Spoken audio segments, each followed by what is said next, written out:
Supervisor akan melaksanakan supervisi observasi kelas pada mata pelajaran Pendidikan Agama Islam, materi strategi dakwah di kelas 12. Assalamualaikum.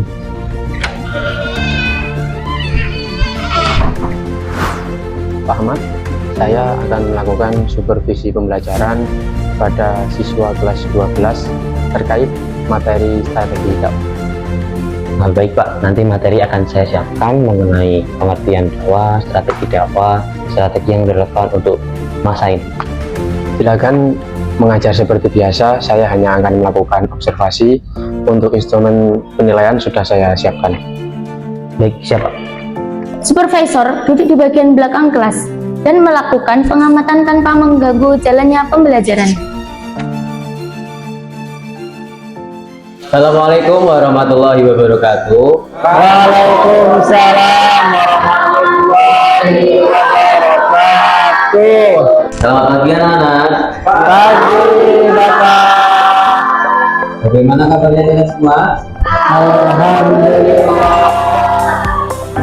Pada pertemuan pagi hari ini kita akan mempelajari strategi dakwah dan perkembangan Islam di Indonesia.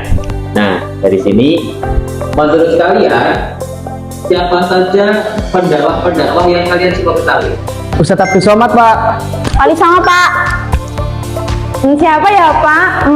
Gus Dur. Nah, dari yang kalian sebutkan tadi benar. Semua adalah pendakwah-pendakwah yang ada di Indonesia.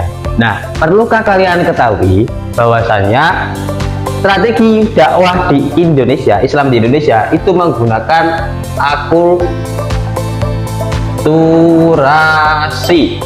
Ada yang tahu akulturasi? Sosial dan budaya kayaknya Pak. Pak, penggabungan dua budaya jadi satu Pak. Ya, kurang lebih seperti itu. Ya, yang kalian jawab itu benar. Cuman lebih tepatnya adalah akulturasi adalah proses penggabungan dua budaya menjadi satu tanpa menghilangkan budaya aslinya.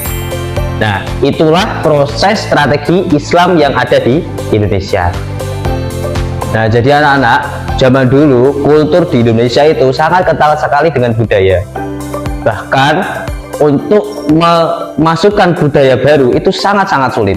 Oleh karena itu, akulturasi itu sebagai strategis penyebaran Islam yang ada di Indonesia. Tanpa adanya peperangan, tanpa adanya konflik keras, itu disebarkan secara damai di Indonesia. Nah, tokohnya itu ada siapa saja? Ada Wali Songo, ada Sunan Kalijogo, Sunan Kudus, Sunan Muria, banyak sekali. Nah, dari materi yang saya jelaskan tadi, sekarang saya akan memberikan tugas kelompok kepada kalian. Dibuat dua kelompok ya. Nanti dipilih secara random. Nah, kalau sudah dibagi kelompoknya, sekarang kalian diskusikan mengenai materi tadi yang Bapak sampaikan ya. Didiskusikan, terus kemudian kalian pilih sendiri nanti notulennya kalian siapa, simpulkan. Baru kalau setelah didiskusikan, diberikan kesimpulan, baru nanti jelaskan di depan. Oke? Oke, Bapak.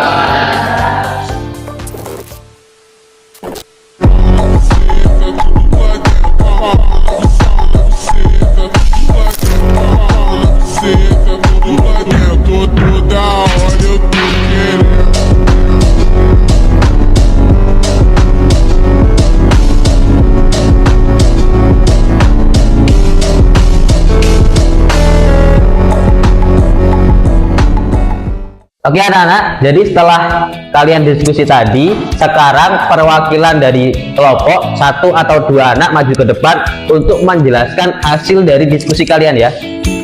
Oke, sekarang dari kelompok satu dulu, baru kelompok dua. Ayo.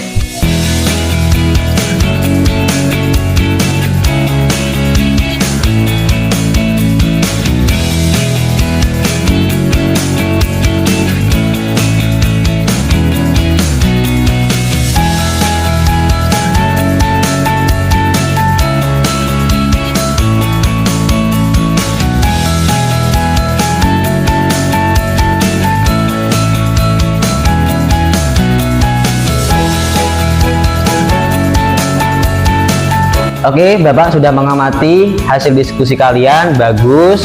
sesuai dari arahan saya tadi, tidak keluar konteks. Nah, untuk tugas individunya ada lagi, yaitu kalian membuat esai. Apa itu esai? Esai adalah opini kalian. Opini kalian mengenai strategi dakwah Islam di Indonesia pada zaman sekarang.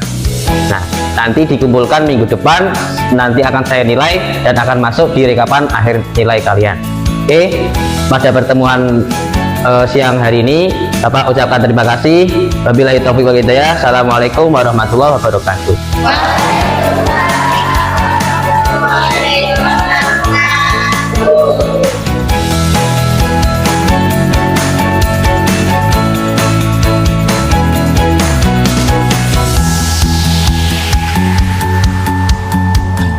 Terima kasih Pak Ahmad atas pembelajaran tadi. Menurut Bapak, bagaimana pembelajaran yang telah Bapak laksanakan? Yang tadi pembelajaran sudah berlangsung tuh siswa cukup aktif dalam diskusi, namun kendalanya itu masih ada siswa yang pasif dalam diskusi. Saya sepakat, secara umum pembelajaran Bapak yang dilaksanakan tadi sudah cukup baik.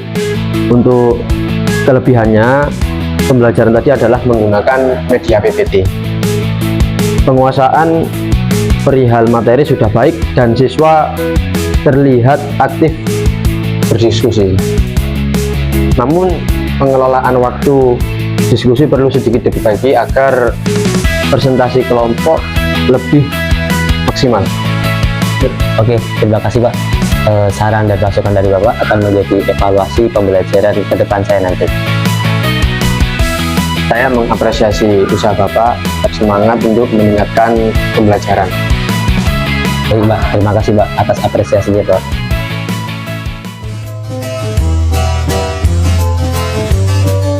Supervisi observasi kelas bertujuan membantu guru meningkatkan kualitas pembelajaran melalui pengamatan objektif, refleksi, dan tidak lanjut yang berkelanjutan.